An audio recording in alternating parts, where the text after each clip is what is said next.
Good morning, church. My name is Kate, and this is my husband, Dave, and we're here to bring you 5 minutes of fun today. If you're new, 5 minutes of fun is exactly what it sounds like, 5 minutes of fun. So we're out here in the rain today, actually, filming some awesome games for you to play for the next couple minutes with us.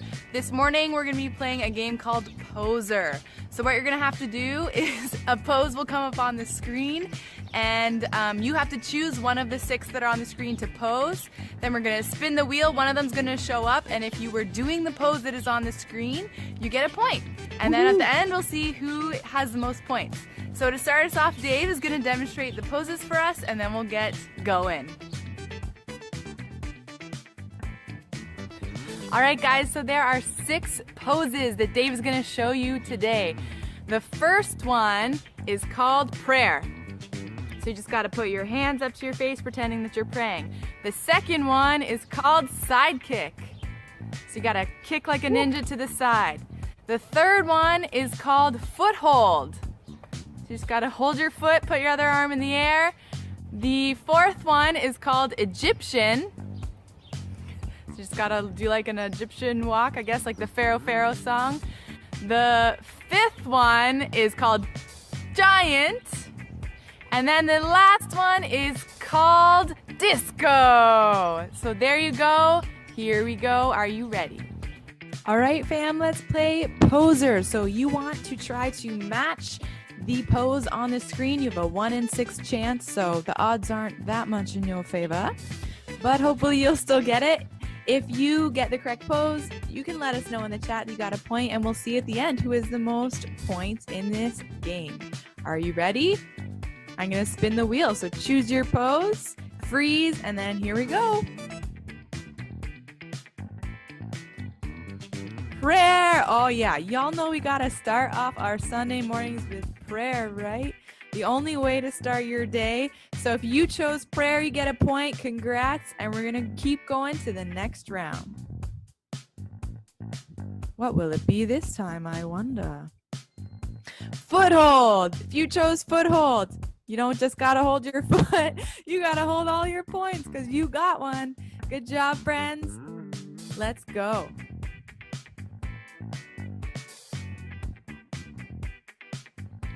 Prayer again, man. We're praying lots this Sunday morning. The Jesus loving people are here. If you chose prayer again, you are in luck. Let's go to the next round.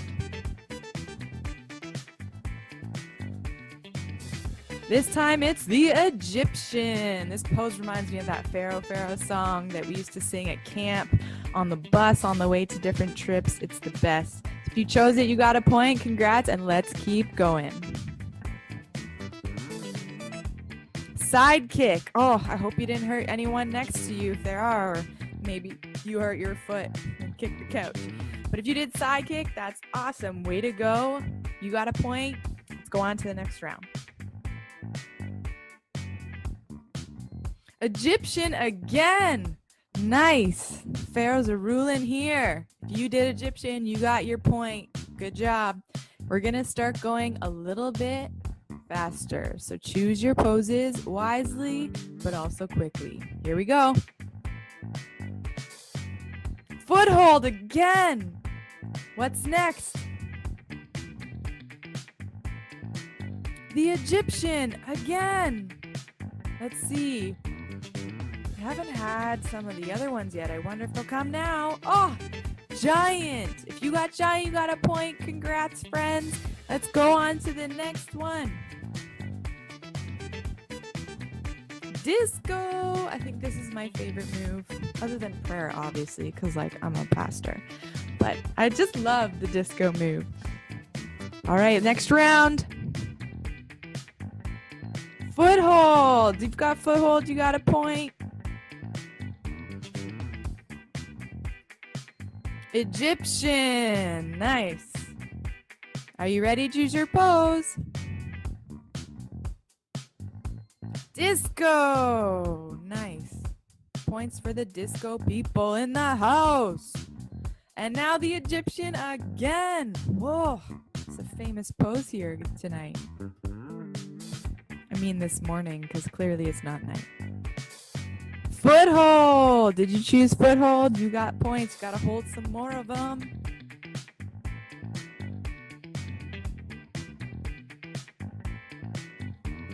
Disco. How many of you are dancing queens up in the house? Foothold.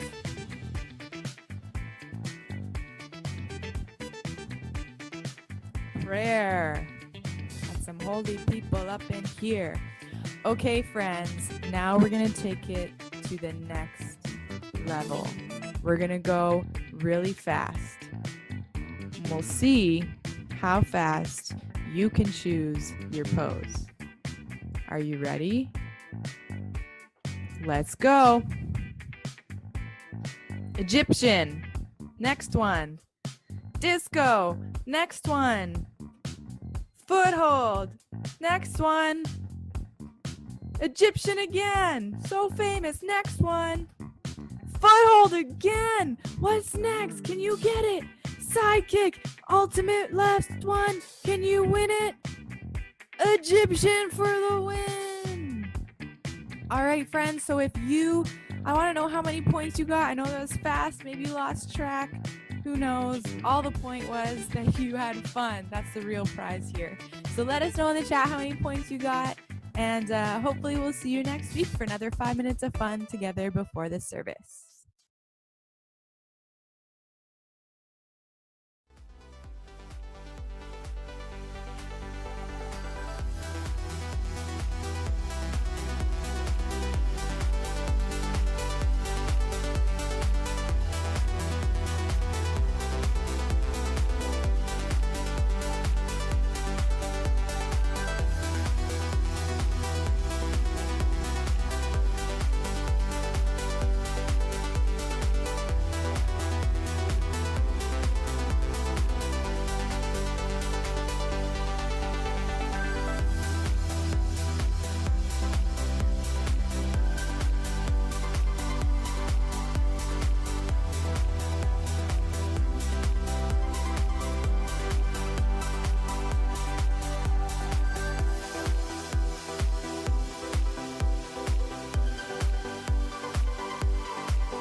Well, good morning, church.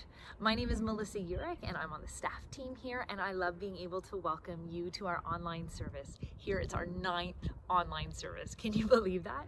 I know that we as a staff team can't. We had no idea that this quarantine would last this long, or actually kind of last indefinitely. We don't know when we're going to get to meet in person again, but we want to say welcome. We're so glad that you're here. You know, this is the May long weekend. This is like the kickoff for summer in Canada, and so maybe you're at your cottage, and you're watching from there, or maybe you wish you were at your cottage and you can't get there. Maybe you're at home and you're enjoying the extra time off to do some gardening or be outside. Yeah, we just want to say welcome, and we hope and we pray that this hour that you spend with us this morning will be the highlight of this long weekend. You know, it's a beautiful day here, and I thought, you know what I need to do? I need to remind people that, yeah, we're online, but we're also an in-person church. And when this quarantine lifts, whenever that may be, we are excited to invite you to join us at one of our 3 locations in either Vaughan, Bolton, or right here in King City, where we're going to be launching our 3rd site at King City United Church. That's where I am.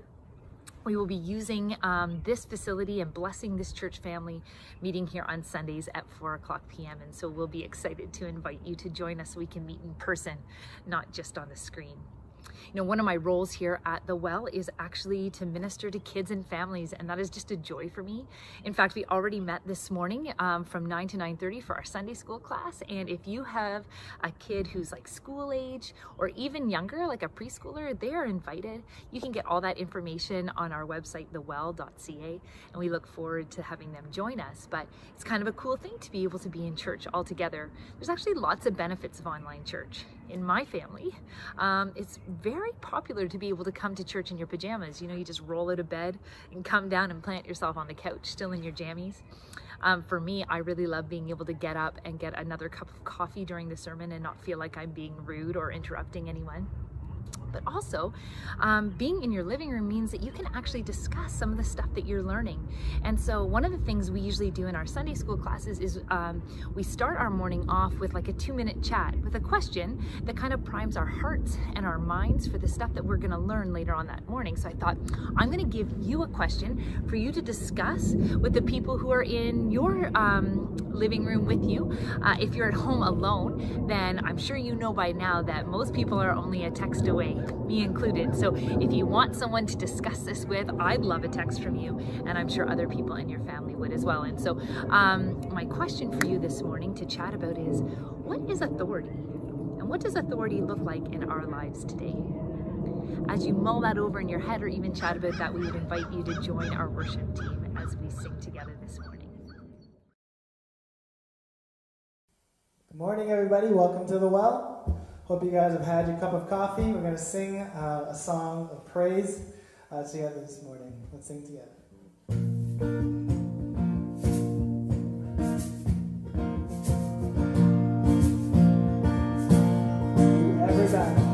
Through every battle, every heartbreak, through every circumstance, I believe that you are my fortress, you are my portion, you are my hiding place.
that's what we declare this morning to you right off the bat, that you are the way, the truth, and the life.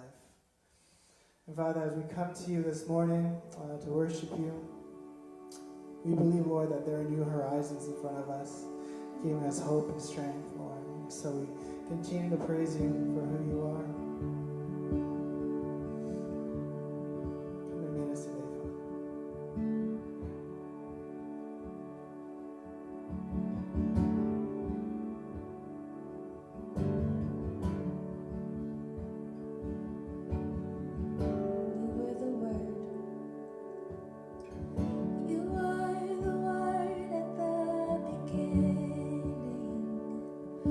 One with God, the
we just want to invite you guys to really sing this next song with us.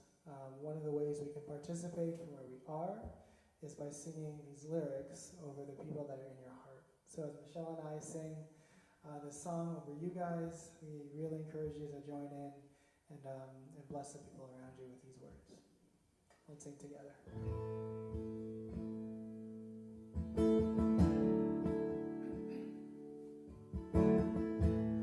Lord bless you and keep you. Make his face shine upon you and be gracious to you. Lord turn his face toward you and give you peace. Pray that again. The Lord bless.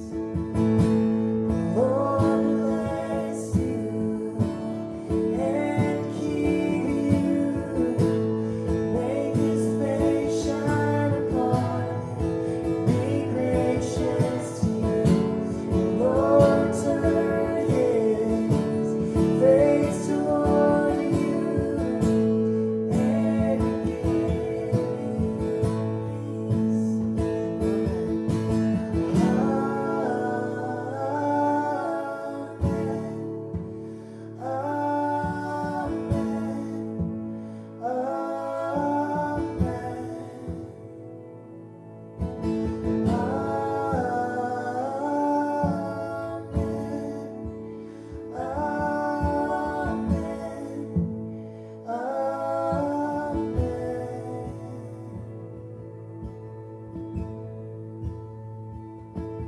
His favor be upon you and 1,000 generations, and your family, and your children, and their children, and their children.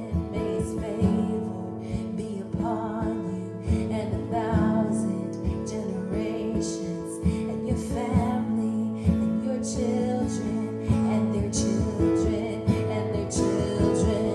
May his favor be upon you and 1,000 generations, and your family, and your children, and their children, and their children. May his favor be upon you and 1,000 generations, and your family, and your children, and the children, and the children. May his presence go before you and behind you and beside you, all around you and within you.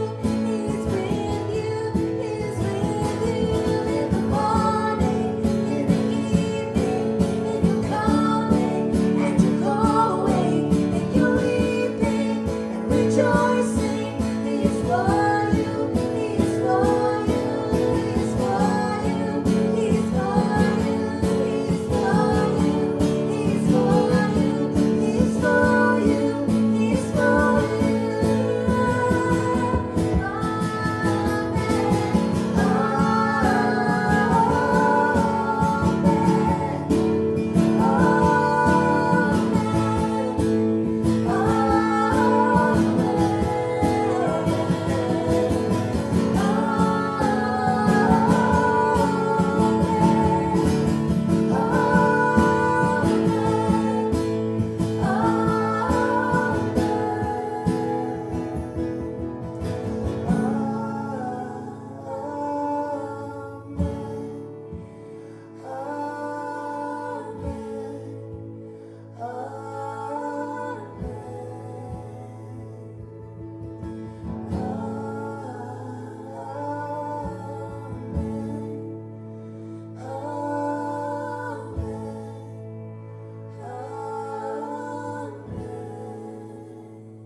In Jesus' name we pray.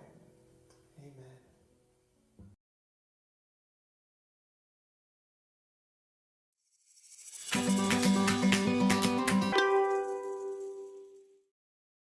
During the Passover, Jewish people from all over would come to Jerusalem. There were people everywhere. Jesus and his friends went to the temple. When they got there, Jesus saw something that made him sad and angry. People were buying and selling things right outside the temple. The temple was a place to pray and worship God.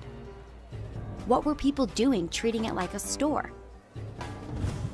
Jesus was angry. He wanted to show people that God did not like how they were treating the temple. Jesus turned over tables and knocked over the chairs of the people selling doves. Jesus made the people buying and selling leave. He said, "The scriptures say, 'My house will be called a house of prayer for everyone,' but you are making it into a place for thieves." Jesus went back to the temple each day to teach. People who were blind would come to Jesus and he would make them see. People who could not walk would come to Jesus and he would make them walk. People were amazed by all that Jesus said and did.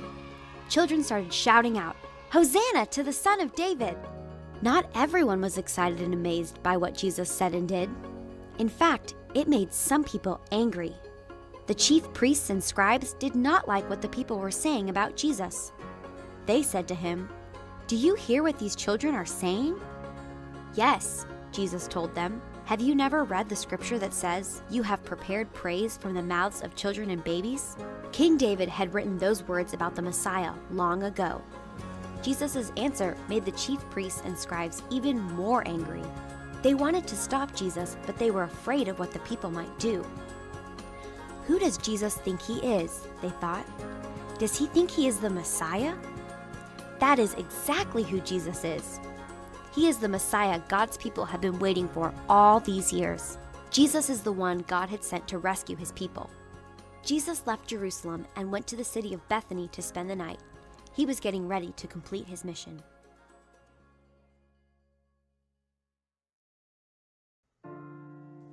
Good morning. I am Andrea Zoni from the King's Site. Today I will be reading Luke chapter 19, verse 45 to Luke chapter 20, verse 2. When Jesus entered the temple courts, he began to drive out those who were selling. "It is written," he said to them, "My house will be a house of prayer, but you have made it a den of robbers." Every day he was teaching at the temple, but the chief priests, the teachers of the law, and the leaders among the people were trying to kill him. Yet they could not find any way to do it, because all the people hung on his words. One day, as Jesus was teaching the people in the temple courts and proclaiming the good news, the chief priests and the teachers of the law, together with the elders, came up to him. "Tell us, by what authority you are doing these things," they said. "Who gave you this authority?" This is the word of the Lord.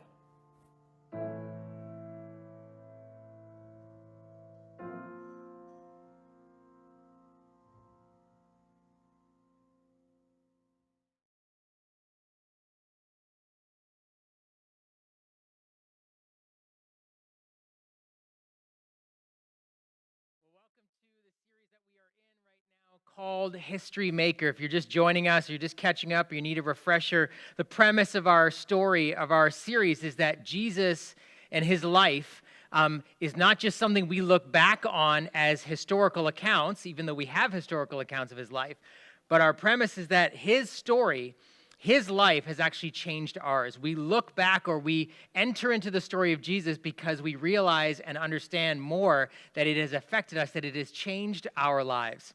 And I was thinking of the fact that, in the accounts, it's described, the four accounts we have for Jesus' life are called by the biographers who wrote them, the good news of Jesus. And I was thinking about how, if I'm up here, maybe you say like, "Oh, well, yeah, you're trying to convince us this is good news." Maybe like Michael Jordan is selling Rayovac batteries. I don't know if you've been watching the Jordan documentary. I'm reliving all those days now with my kids. But I remember this, and some of you are like, "Rayovac?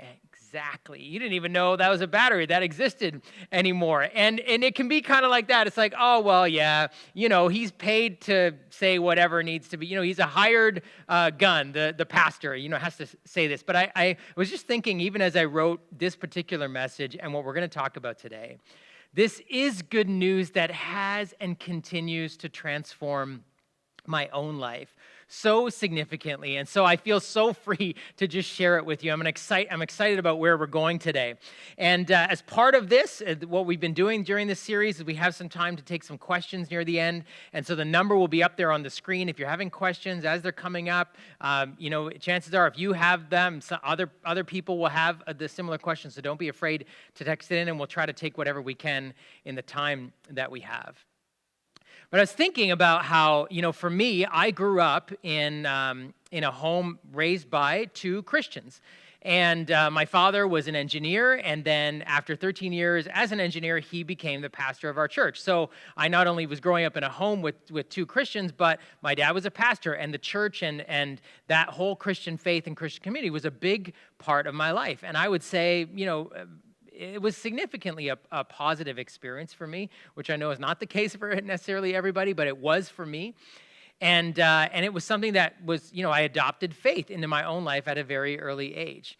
But one of the things I noted that started to happen as I began to interact with my friends in high school and the people I worked with, I got summer jobs and things like that, and then in university, and then the jobs that I worked in after that, was this we would get into conversations about religion and faith in God. And there would be various responses that they would have to it as I would sort of talk about my own faith or my own journey that were kind of troubling or complex for me.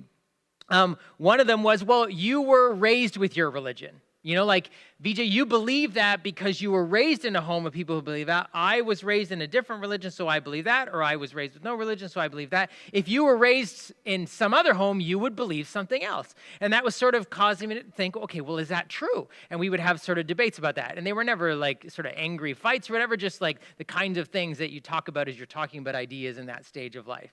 But here's another thing they said. Well, why is your religion better than mine? And we would begin to talk, and people would feel like, oh, so you're saying that what you believe is better than my belief, and that's kind of, that's not really nice to say, or that's definitely doesn't fit in the culture that we're in now, in a pluralistic culture, and so we would debate about it, and I would find myself sort of, in one sense, trying to convince them that my religion was better than theirs, and we would have these dialogues, and again, I didn't feel good about that, but I somehow felt like that's what I was supposed to do. That's what I felt sometimes inclined to do, like I wanted to do, but I didn't want to do it and feel good after. And then others would just say, sometimes even at the beginning of the conversation, at the end of it, well, it's all bad. You know what? Religion is mostly bad. It's made a mess of the world. Like, it's not good. It leads to corruption. It leads to manipulation. It leads to evil. Just look at the history of the church.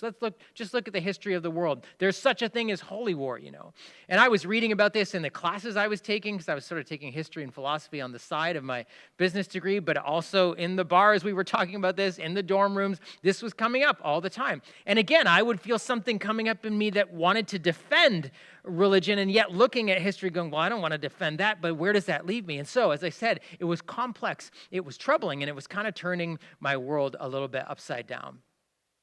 Essentially, where some of these conversations would lead, and maybe this is something you've said before, understood, or whatever, look, it's all kind of the same. They're all religions, like, okay, you grew up with this, you grew up with that, but fundamentally, there's this holy idea around God or gods. Every religion has some kind of holy god or holy gods, or lots of them, or a force or whatever. There's holy traditions. There's things you do, festivals, celebrations, holy days, observances, whatever the names are, whatever the festivals are, whatever the holidays are, there's these holy traditions. There's a holy book, whether it's the Quran, or it's the Torah, or it's the Bible, or it's the Book of Mormon, or whatever it is, there's some book. There's holy behavior, things you're supposed to do, things you're not supposed to do, things you're supposed to eat, things you're not supposed to eat. The morality associated with holiness, with religion. Well, whatever the rules are, they're different for every religion, but every religion has them. Then there's a holy place, the temple, the mosque, the church, the synagogue, whatever that is. There's some holy gathering place that's supposed to be, where holy things happen, and it's a special place, and it's sacred, and it's different than other places, and maybe you go every week, or maybe you make a pilgrimage once a year, once in your lifetime, whatever it is, there's a holy place. And then, of course, there's holy people. There's priests, there's imams, there's a Dalai Lama, there's the pastor, there's the rabbi, whoever. But this is basically what every religion looks like, and they're all kind of the same. You change the details are different, but fundamentally kind of the same thing, and this is what is involved in it. And sometimes the response at the end of all this was, look, it's all good, or it's all bad, And maybe you felt that, maybe somewhere in between people would say, you know what? It's all good. They're all trying to make you good people or whatever. Or people say, no, it's all makes you corrupt corrupted. Like, this is the history of religion. This is what's happened. This is why it's not good. And as I thought about this and as I interacted about it, and maybe this is questions you've had or dialogues you've had, depending wherever you happen to be in the faith journey, maybe this is a reason you sort of walked away from all of it. You're one of those people that said, it's all bad. Maybe you don't know how to think about it, even if you say, well, yeah, I'm part of the Christian religion. Where do I fit in all of this? Ultimately, I think what's beneath this paradigm is it rests on two premises. One is the premise of contract. A contract, as you know, as you maybe have one with your cell phone provider or whoever, a lease or mortgage or whatever, has terms. These are the details. You should know them if you're in a contract. Don't sign something without reading it. These are all the things you have to do. This is how it spells out the terms of the two parties and how they relate to each other, whether it's a loan or whatever, and that's how it works. And you got to know the terms and abide by them. And if one party breaks the terms or violates, well, the other one's released from the contract is voided or nullified or violated, and so something has to change. But essentially, people say, well, yeah, religion is that. Every religion has their contract, right? Whether it's the holy traditions and the holy behavior and how the holy people work and all that stuff, you got to know them. There's a contract, there's an agreement, and actually not even just with the religion, but between the people and the deity, right? That the religion facilitates the contract between the deity or the higher power or the blessings that you want and the life that you live. And that's what this is about. It's about contract. But it's also based on the premise of conformity. Contract says know the terms. Conformity says live the life, like fall in line. You got to do it. These are the things you have to do. Hey, it's once a week. It's once a day. It's 5 times a day. It's every year. It's always this. It's always that place. You just have to do it. There's a conformity required on the people who are engaged in the contract. You got to know the terms and you got to fall in line. And this is the premise of how people say, look, every religion works based on that way. The contract negotiation between you and the religion, or the you collectively as a religion, and the deity and the higher being or whatever, and then conformity is required in order to receive the blessing, in order to fall in line, and that's what religion does. It says, hey, conform. The problem is that results in two opposite but equally destructive results. Pride or shame. And this isn't just sort of a theory or whatever. I would say to you, honestly, as growing up as a Christian, I saw these things in my own life as I, in a sense, related to my Christian religion in this way. On the one hand, people who know the terms well and have a life that conforms, it actually ultimately, even though the moral record or the moral activity or behavior might look good and people would say, oh, that's a good person, that's a righteous person. Righteousness has actually become a negative term because it's synonymous with self-righteous. These are people who are proud of who they are and what they do and how they have a clean life and how they're observant and how they know all the terms of the contract and they conform perfectly to the standards that are required. And many people would actually accuse, and maybe rightly, religious leaders, religious people who seem as having pride, that somehow religion, if you know the terms and you conform, you end up becoming proud. It actually creates pride. Or it throws you to shame on the other side where you feel like, I can't. I don't know enough. I'm not good enough. I'm not doing what I'm supposed to be doing. And oftentimes, those who are proud, look down on those who are not conforming, who don't know the contract well, and it actually leads to shame. Or perhaps maybe you've had this experience where you lived and you weren't measuring up and then you make a mistake or then you do something and you never thought you'd do and it throws you into shame because you feel like, I'm not measuring up, I'm not falling in line. And in fact, I know in my own life I went back and forth between these things. There were many times where I was proud. I knew in retrospect, I looked down on other people that didn't know what I knew, that didn't conform the way that I did. And it wasn't something I planned on doing, I just saw it growing up in me. And then there were times when I made decisions that were destructive choices that hurt other people, or someone would come to me and say, you hurt me, and then I would be thrown into shame in my own heart and so back and forth. And for many of us, we've lived between these things, or we've just thrown religion away altogether because of this. But what if Jesus changed history because he changed all of this? What if Jesus was doing something that was entirely actually different than all of the holy places, all of the holy traditions, all of the holy people, the conformity and the contract, the pride and the shame? Bruxy Cavey, in his book, The End of Religion, suggests just that. He says this, the Bible is far more than the religious holy book for two major world religions, Judaism and Christianity. It is a library of ancient documents that point towards a surprisingly non-religious spirituality that ultimately culminates in the subversive message and mission of Jesus. Although embraced by many religious institutions as their founding scripture, the pages of the Bible reveal an irreligious agenda, one that is designed to explode religion from the inside out. I am convinced that the Bible holds clues to a way out of our slavish addiction to religious systems, while it simultaneously invites us into a direct connection with the divine.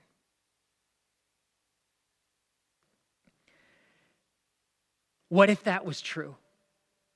Is that just sort of a clever sort of twist now that religion is out of vogue and there's lots of, bad things to record? So now let's just change the verbiage and it's not really about that. Or is that actually what Jesus was doing? Is this actually a way that Jesus changed the trajectory of history?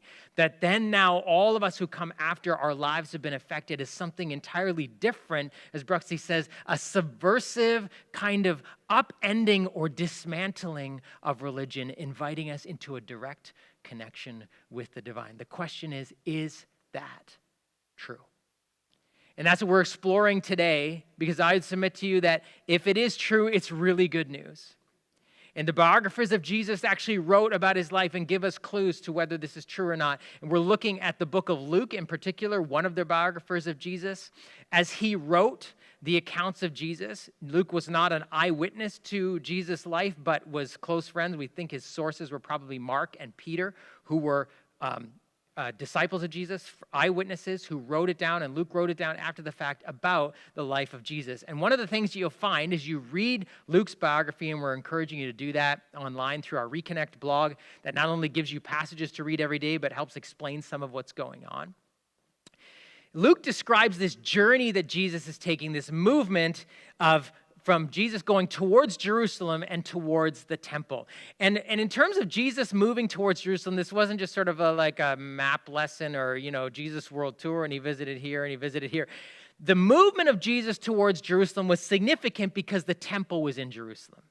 You see, there were synagogues in different Jewish towns, but there was only one temple.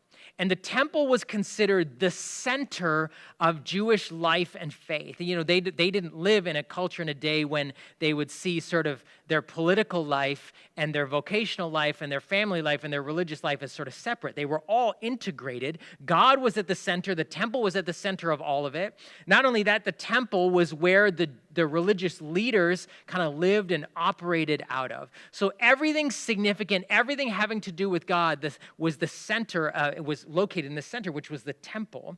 The temple also was considered the place where God literally dwelt.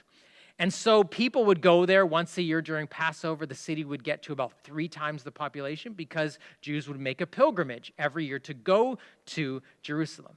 But one of the underlying questions in the people that were gathering around Jesus and the religious leaders from Jerusalem who were checking him out was, is he going to go to Jerusalem? Because if what he's saying about himself is true, if what other people are saying about him is true, if he is truly God's representative or God's agent, then he has to go to Jerusalem. He has to go to the temple because the temple is where God lives. The temple is where the religious leaders are. He has to have a conversation with them because they have to bless this and bless what he's doing and say, yes, he's from God, because they were the gatekeepers of everything that happened. It's why they lived and operated out of the temple. And so we find actually in the passage that was read for you, just follows when Jesus finally arrives in Jerusalem. And there's a lot of anticipation. And he arrives during the Passover time, when the city would have been 3 times its population, full of people. And Jesus arrives. And for Luke, the Jerusalem city and the city center, the temple, were the same thing. Essentially, him coming to Jerusalem is coming to the temple, which is why, when you read the account, he arrives in Jerusalem, and Luke suddenly fast forwards, and now he's in the temple.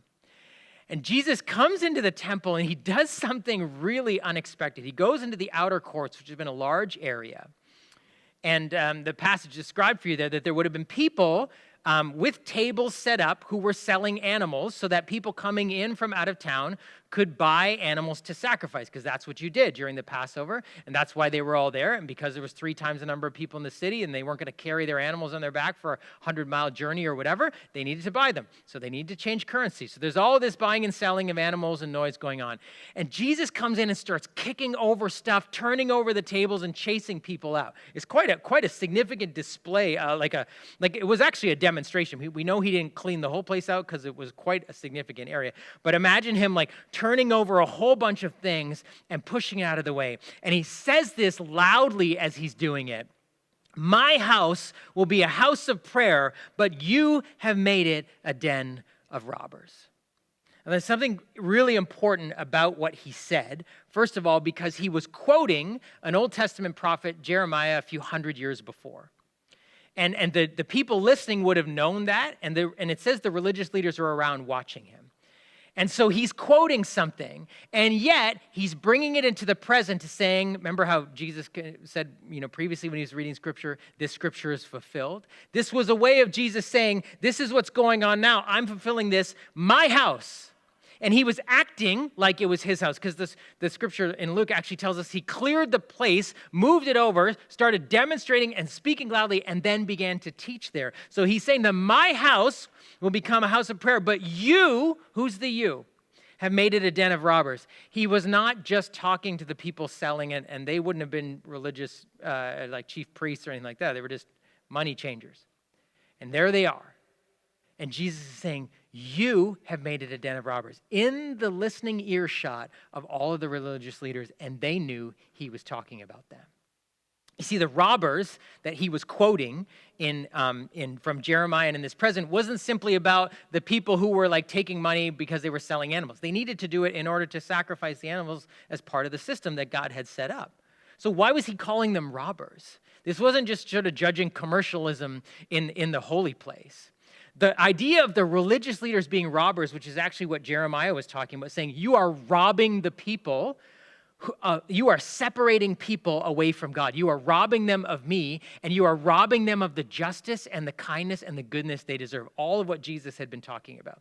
And so this is kind of like a culminating event as Jesus finally arrives at the temple, sort of a climax of the narrative, a high point.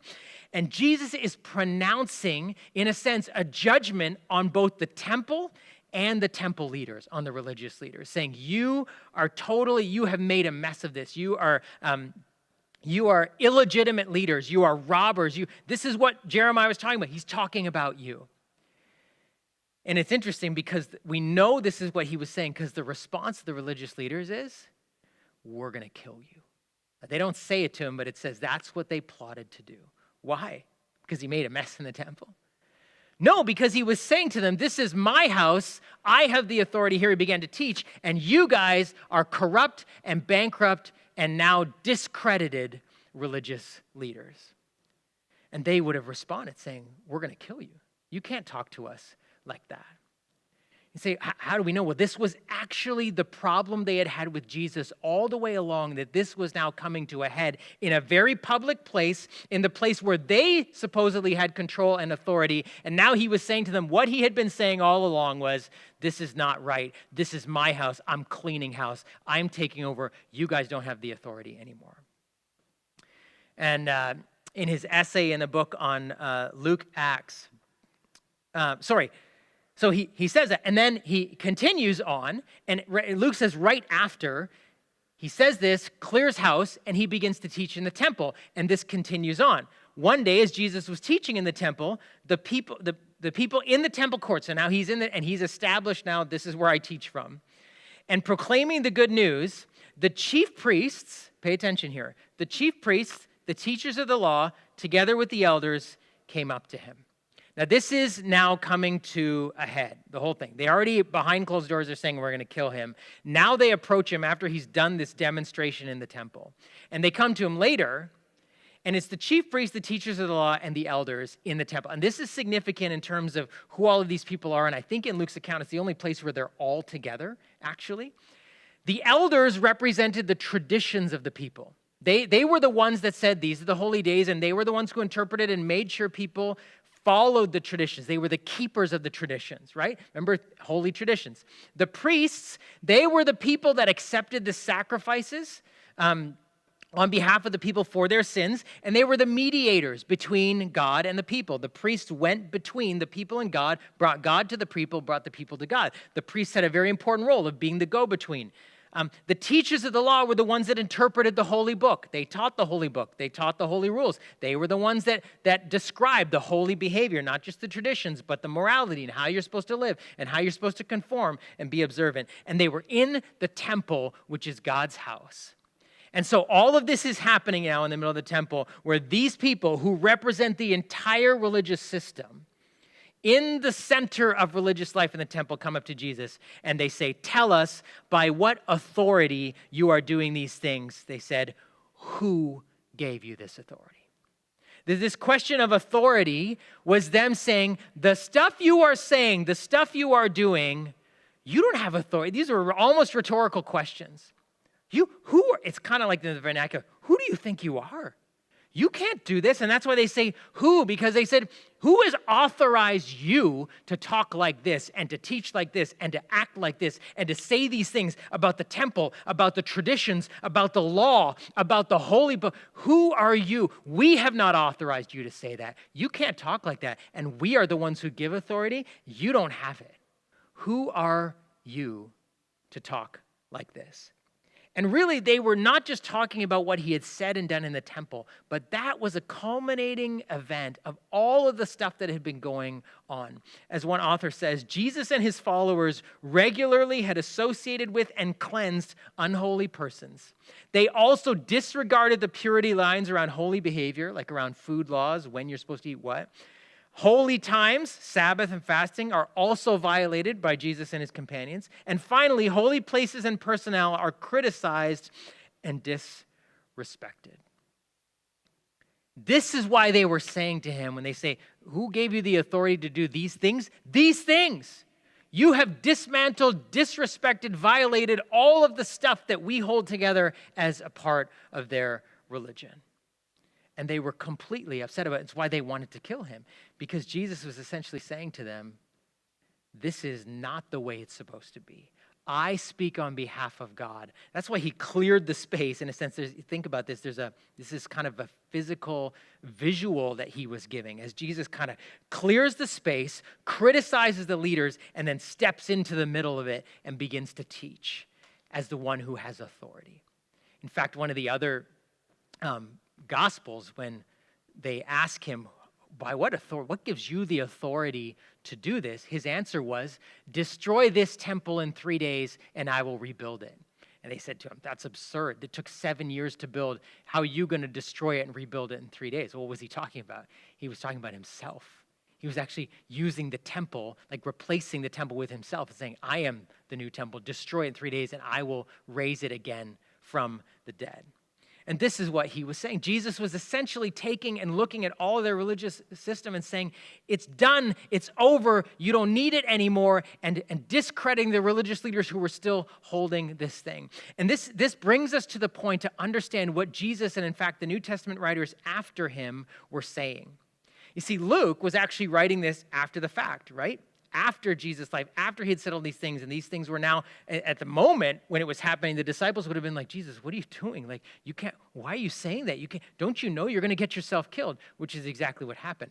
After the fact, they started to understand, wait, what was he doing? And Jesus and the New Testament writers that came after him had a different way of talking about religion because of this. They used the words temporary and obsolete. Religion, because a lot of their religious system was set up by God, but it was temporary. The goal was always that something better would come along. And now, because something better had come along, Jesus himself, it was now obsolete. Obsolete means it's irrelevant. It is no longer effective. It is out of date. Jesus and the New Testament writers describe all of religion in those terms. It was temporary at best, and now it is obsolete. And friends, this is the good news of what Jesus brings. It is actually why he was killed. That Jesus did not come to start a new religion, but to actually invite us to lose it altogether, to leave it altogether into something new. It was temporary at best, and now it is obsolete. And what is the new thing that Jesus invites us into instead of religion? It is not about a contract, it is about a covenant. And this is how we know this was God's plan all along. It wasn't like God was interested in religion and Jesus came and changed his mind or something like that. Jesus came to represent God. The words that God had used to describe his relationship with his people was not one of contract and terms. It was one of covenant, which was a promise. And to help us understand a covenant, right? Any of you that have been to a wedding or have been participants in a wedding where you were the groom and the bride, you pledged, not contract. I hope whatever wedding you were at or that yours, no one took out a thing and said, okay, these are the terms, and these are the terms. You're going to do this. If you don't do this, if she doesn't do that, you don't have, okay, now sign. No. What did he say? I do. No matter what you do, I do. The covenant promise of faithfulness and love. I do. No matter what you do, I will. Jesus comes to remind us that this is what God's relationship with us is like. You don't need the contractual terms of a religious system to guide your relationship with God. It's not how it works. It works because he says to you and me, I do. I love you. No matter what, God has pledged his covenant faithfulness to us. That is how it's always been, and Jesus comes to show us in the flesh. That's why he says all of this, you don't need this anymore. You have a love relationship. It is not the terms of a contract that guide your relationship with God. It is the promises of a love relationship, and God himself has said, I do first. But secondly, not only is contract replaced with covenant, but it is not about conforming, it is about being transformed. Right? The goal of religion is that everyone would be the same. Just be conformed. Just fall in line. Just do these things. In fact, there's no changes. And if there are changes, got to make sure they're authorized and they're communicated and everyone behaves properly. That's what the goal of religion is, to conform behavior. The goal of God's life and God's relationship with us is that we would be transformed, that we would become new people. And this is the language that the New Testament writers write. Because of Jesus, now you and I have become new creations, new people. That now it isn't about being conformed from the outside behaviorally and looking, it's about being transformed from the inside out, that we are actually able to become new people. This is the heart of our relationship with God now, governed not by conformity to certain standards and things, but transformation from the inside out. Change comes from the heart and eventually affects the behavior and changes the world. That is the good news. The covenant relationship and the goal of transformation. It's better than religion. It's not safer, is it? See, some of us, even though we say, yeah, I know this, in our hearts and in our lives and our ways, we still drift back towards contract and conformity. We still drift back to religion. Why? Because it's safer. We know it. Just tell me what I need to know. I know the things. Right? A lot of us relate to our faith that way. What do I need to know? Tell me the knowledge. I've got the knowledge. I know the terms. And then, what's the behavior? I got to conform. We like that. Why? Because when it comes to religion, when it comes to contract and conformity, we are in control. Just tell me what it is. I need to do it. And I can maybe even be in control of other people. Hey, you need to know these things. You need to conform. This is what the heart of way that works. That's why we like it. It's safer, but it's not better.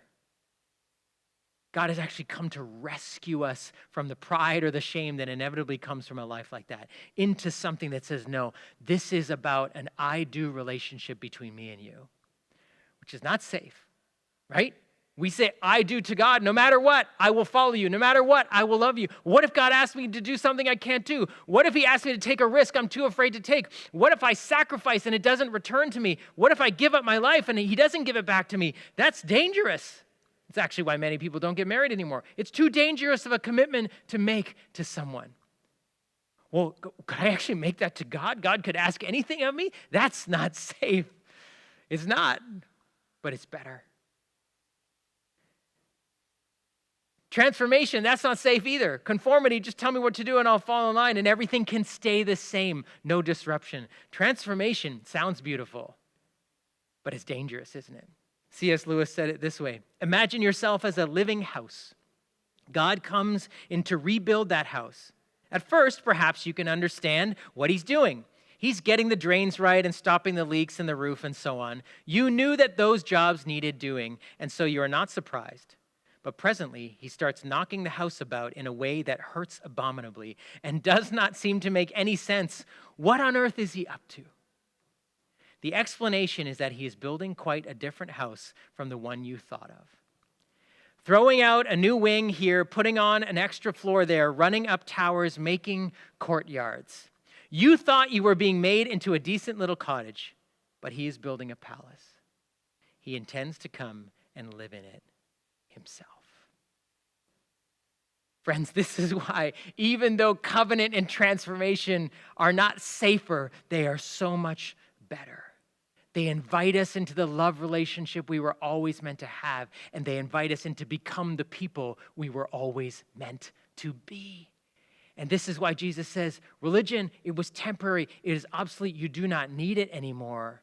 Now you are invited into a living, dynamic, transformational relationship with the living God. Why is it better even if it's not safer?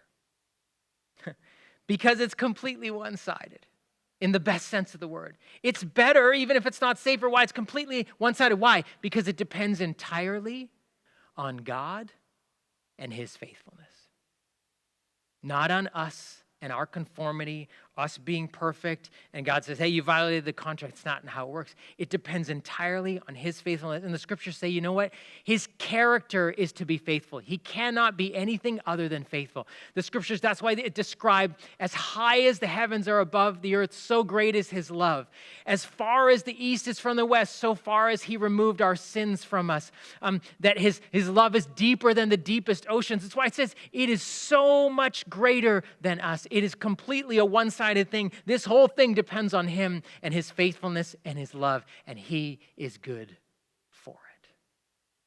This is why it's better. This is why we can say, you know what? He may be inviting me out of the safe, controlled environment of contract and conformity where I'm in control, where I understand the terms. It's all about what I know and how I act, into this dynamic love relationship that will bring me into change, that will cause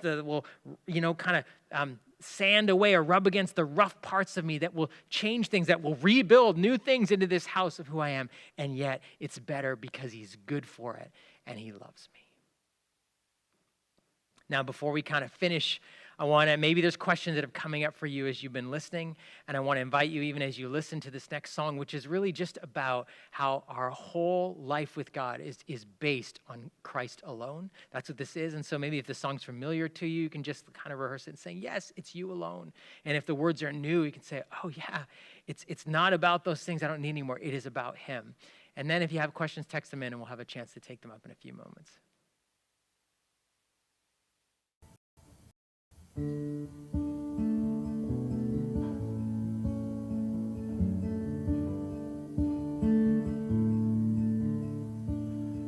Christ alone, my hope is found. He is my light, my strength, my song, this cornerstone, this solid ground, firm through the fiercest drought and storm. What heights of love, what depths of peace, when fears are still, when striving cease, my comforter, my all in all. Here in the love of Christ I stand.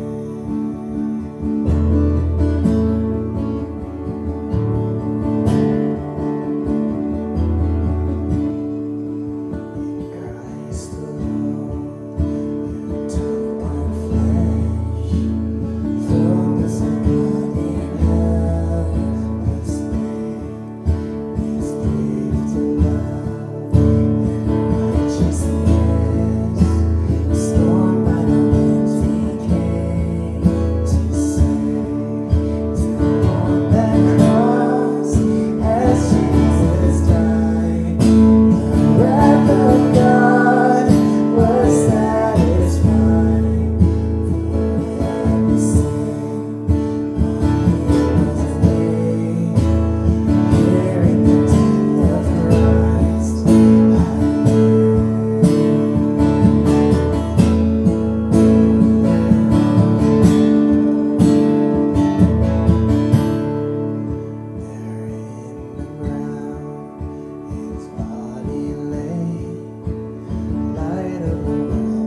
Well, I'm sorry we had a bit of technical difficulty, so we can't actually answer the questions today, but please, we'll capture them in some other way. Thank you for texting them in. As we close here, how do we respond to this truth, this good news that Jesus has invited us not to participate in a new religion which he started, but to leave religion altogether and enter into this dynamic, covenant transformational relationship with him?